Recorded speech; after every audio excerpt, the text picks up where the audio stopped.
There's no rain, no snow is coming down. The wind is about 2 or 3 miles an hour. Temperature 20 degrees. Perfect opening day conditions for deer season here in Michigan. We are once again in a blind. This is a wooden blind with windows. Very comfortable. It's been here quite a long time, an established blind, so the deer are used to it. All in all, it's very practical. That's the theme of this show. You stay tuned for opening day of deer season. I'm Fred Trost. Time for the Practical Sportsman. You have this one? Yeah, this one right here. Whoa, that's all I can say. Yeah. That's about 7:45. Frost on the end of my gun barrel. Of course, that really doesn't matter, that it doesn't interfere with the sights. I'm using telescopic sights here on my rifle. Telescopic sights are, well, if you're my age and you have developed into some focus problems with bifocals, telescopic sights like this are really helpful in seeing the deer and aligning on them with the crosshairs. But another thing, when you put the scope up on a deer, you can see whether it has antlers or not, whether it's legal buck or not. Hopefully. Hopefully, yeah. We've had our problems with that. Not this year. But we're in this blind, which I feel is the most practical way to hunt for a deer hunter, because we're hidden, and the deer are making the moves. And it's a lot easier for us to see the deer. See, deer hunting is not as easy as many people say. Even with the advantages of a high-powered rifle, the advantages of a blind, the advantages are in the deer's favor. They're camouflaged. Now, we have a decoy out here. You can see right there, looks like a deer for a moment, but that is a doe deer decoy. Now, we found that if a buck sees that decoy and that decoy doesn't move, at this time of year, that buck gets excited because he thinks that doe might be ready to breed. So they tend to come into the decoy and focus their attention on it. Of course, we don't know if the deer from where they're coming will see the decoy, or they may be chasing does. This is an excellent area to hunt. I happen to know it's an excellent area because the man behind the camera, John Ford, was hunting in a tree stand, over there, maybe 100 yards or so. And I videotaped him crawling up in his tree stand to get some footage of some deer. This was about 2.5 weeks ago. Anyway, he saw lots of deer. I saw lots of deer where I was, from my vantage point. We know they're moving through here. Well, they were moving through there. I don't know if they are now. They certainly weren't moving very well on opening day. Well, 2 weeks ago, though, where you were in the blind that you're videotaping from right now. That's right. Yeah, I was up in a tree about 25 feet. And that last year that you saw was the only buck that I know for sure was out there. The weeds are so thick in the trees, you can't tell if they're bucks or not. Well, that was a little button buck. This one, what was this? Well, I couldn't tell. I mean, it's a good-sized deer, but I don't know. I think it was just a doe. Yeah, but, putting this in perspective, this was 2 weeks ago at our bow camp. This was for, say, an hour and a half just before dark. And there were lots of deer. I mean, relatively, dozen, 14, 15 deer that we saw. Oh yeah, and I saw 3 bucks within 20 minutes, and all of them were within 40 yards of me. So I thought this is going to be a shoo-in. This will be a fantastic spot for us. Well, it is, but the problem is, you see those deer right there.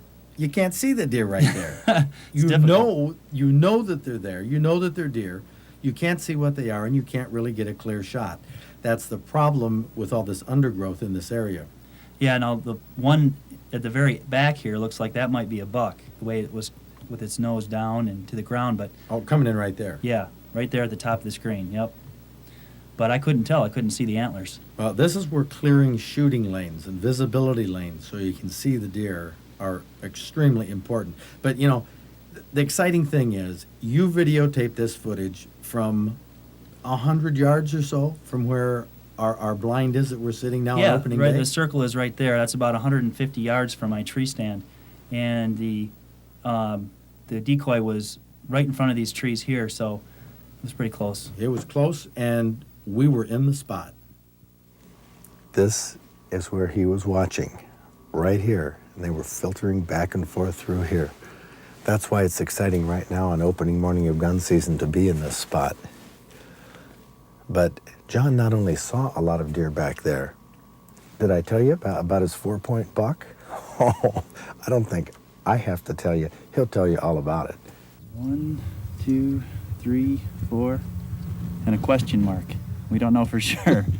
I don't think it'd make it though. I'll just call it a 4-point. Your first buck, eh? My With a first bow? buck, yep, first buck with a bow. Unfortunately, not the first one I shot at, but first one I hit.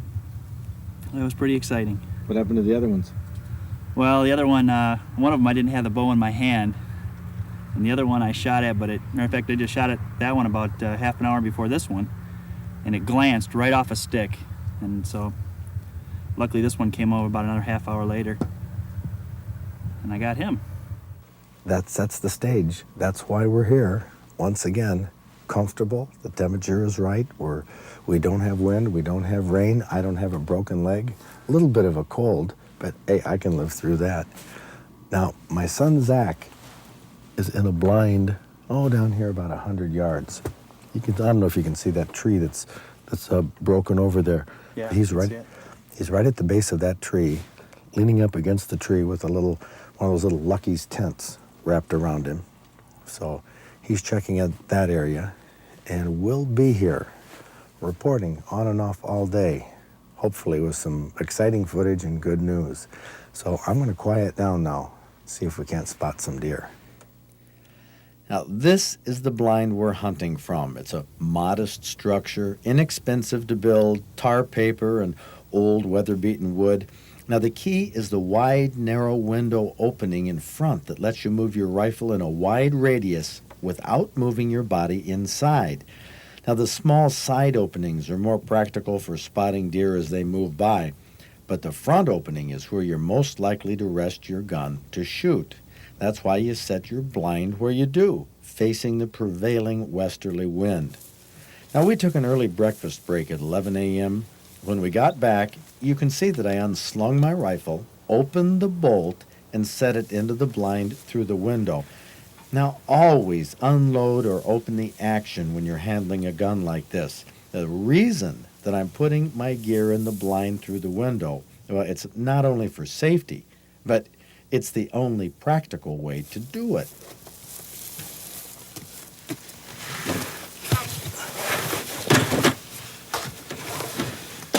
When I was a kid, I would have loved this.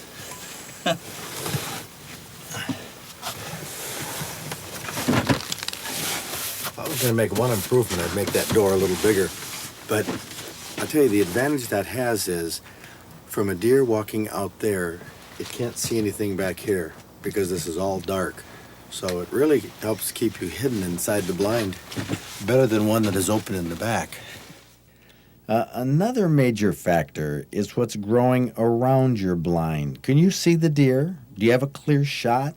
If you don't, you ought to take time to make some visibility lanes. To make a long story short, it's 10 after 4. You haven't missed anything. We haven't seen anything.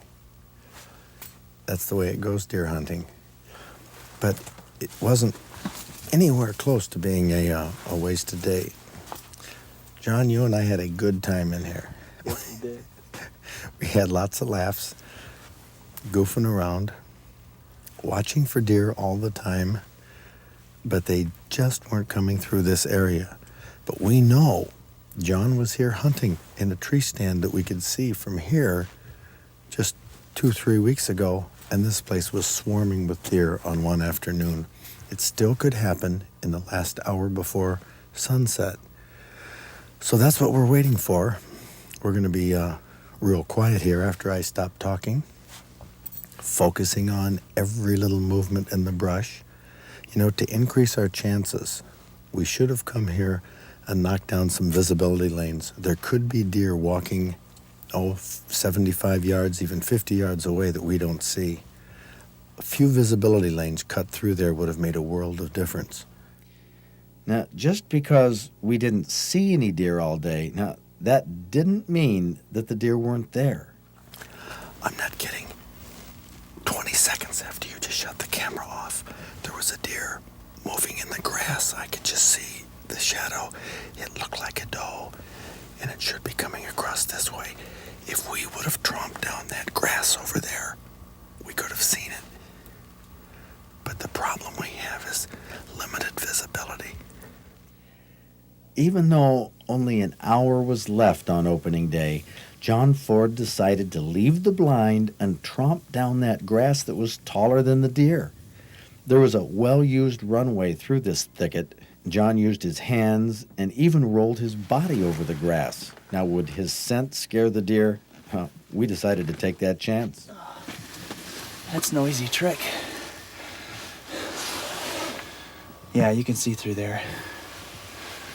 That's a lot better now. All you have to do is hit him. John's scent was 45 minutes old on that matted grass, but we could finally see deer that were using that runway, deer that we probably missed before.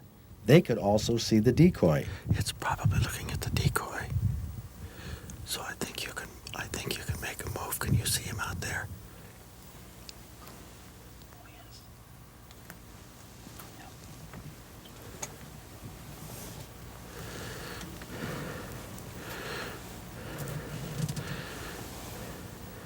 Okay, can I move?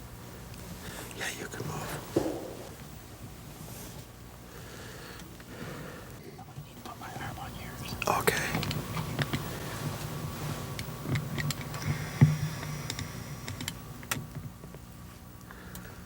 Okay, I can see the two fawns. The two fawns are looking. One of them is looking this way. I can't see the mother, I don't think. She's on the right. Yeah, I thought. Oh, yeah. Between two trees. I can barely see her. Barely see her.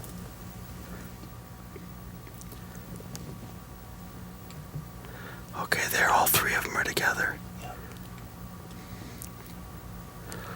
Boy, all we need is a buck. Maybe a buck will come following those three. I think they're looking at the decoy. What do you think? Yeah, definitely. Look at the decoy. They'd be more nervous if they thought it was something strange.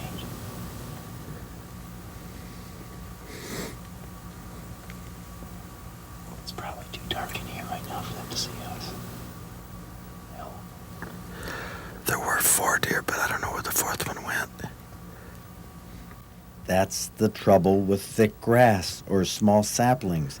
Deer can walk behind them a few feet and you'd never see them. But if we would have trimmed some grass earlier, I bet we would have seen more deer that day. That's exciting. Boy, it's almost unfortunate that we're directly in line with the decoy. In this case, it is,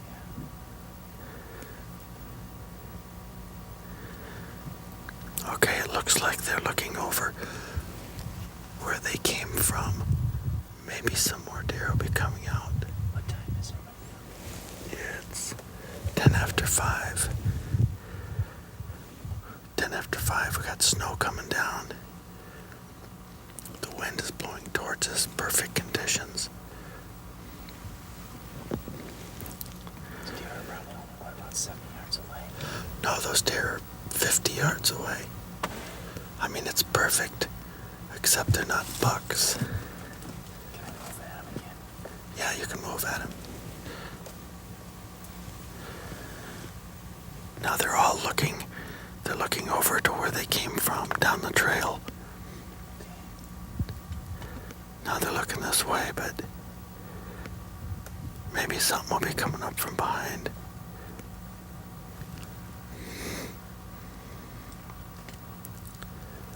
Boy, you know, if you had not knocked that grass down, we couldn't have seen those deer.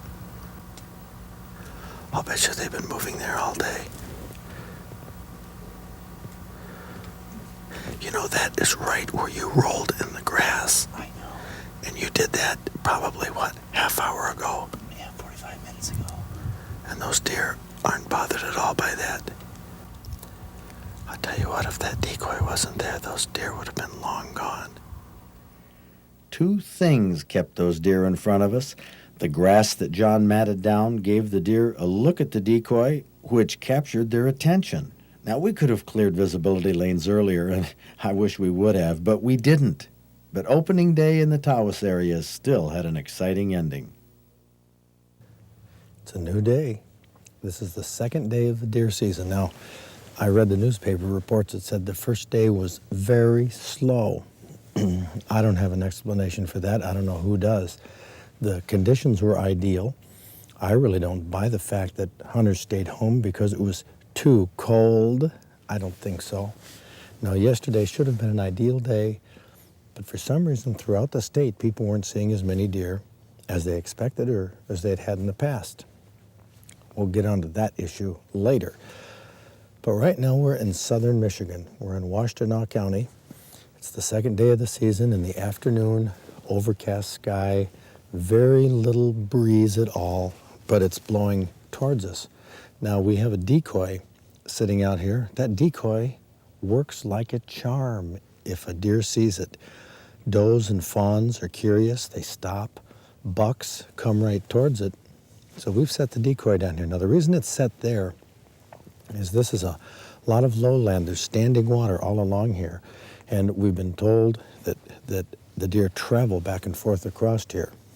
Our chances of seeing a big buck, I mean big buck, are better in this county probably than in most counties of the state. Washtenaw County has been hot. So we're going to ride it out here until dark. Our blind, see, this is another way to make a blind.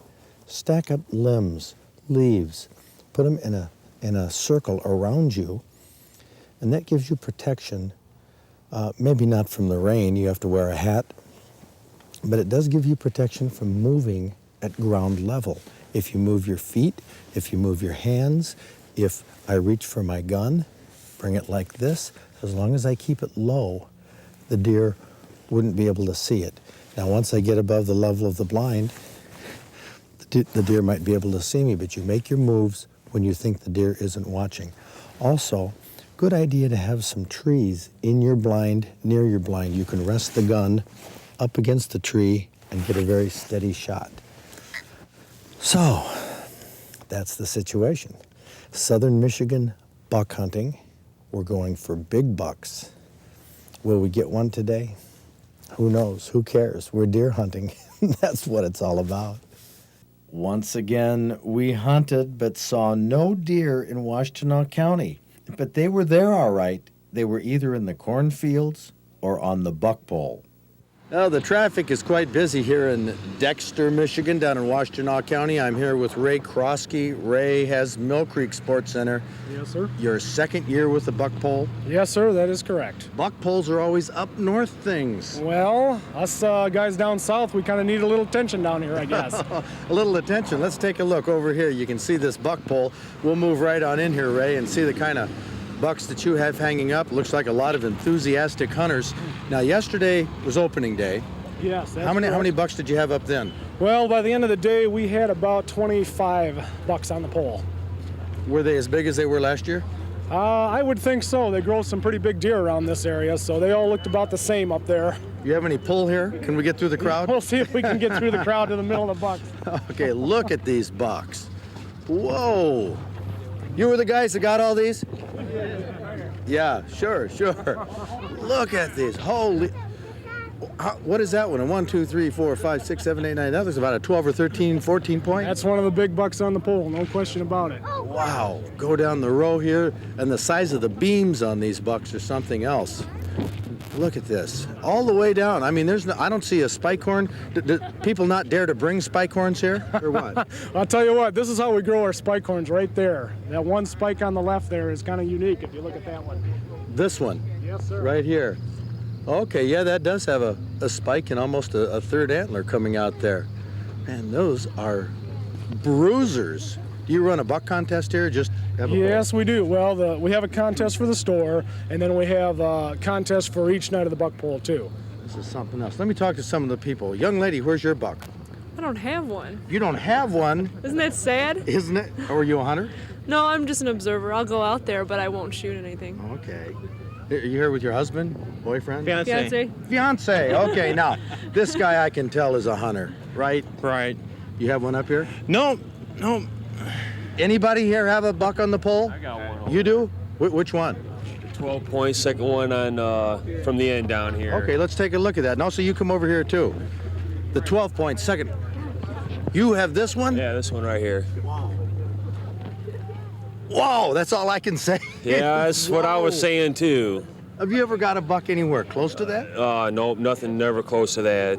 I've got a 8 point with my bow and a 6 and a 4 with my gun, but that tops them all right there. That does top them all. I'll tell you. What was the story on it? Well, I was hunting a swamp in Saline, Washtenaw County, and he was following a doe, and they come up, and she went back, and I didn't think he was going to come up. And they turned around, came back, and 20 yards away, broadside, hit him with the slug, and he went 75 yards and laid down. When that buck was 20 yards away, did you count those points? No, I didn't have no idea his rack was that big. Oh, you didn't? No. Man, that must have been something. Yeah. What is your name? I'm Glenn Griffin. Glad to meet you, Glenn. Glad to meet you, Congratulations. too. We have Thank another you. fella here. Which buck is yours? Mine's the one with the big spike on Oh, it. the big spike here. Okay. Now, is that actually that other antler there, a fourth antler, or is that a brow tine, that short one? Well, I counted them up. Looked like about 7 points on it. Huh. But one of them is a huge spike. Yeah, big spike. What's your name? Tom Wynn. And you were hunting farm country? Yeah, up Montcalm County. Oh, so this didn't come locally? No, I was up there. I heard you guys were going to be here, so I'm from Pinckney, so I drove it down here. Wow, terrific. An unusual rack. Yeah. Well, that's something. Look at all these guys out here. Just look at them. They're wishing that they were you. Oh, Well, very few hunters get big bucks like this. Hundreds of thousands of happy hunters, though, get does or small bucks, which they take to deer processors. Bob Lacina in Ovid uses the processing technique that I wholeheartedly endorse. I do a deboning process here. Now, some guys use a saw. Well, when they use a saw, they may take and clean this up real good. And then they'll take and cut this, and they'll just cut their steaks, then they'll wrap it. Well, that'll give you bone chips in the meat, won't it? Right, yeah, and what I found out when I do this, now this is a hind quarter that I have separated. This is all deboned. Oh, okay. And all this in here is what's inside this hind quarter. And I think this is why people...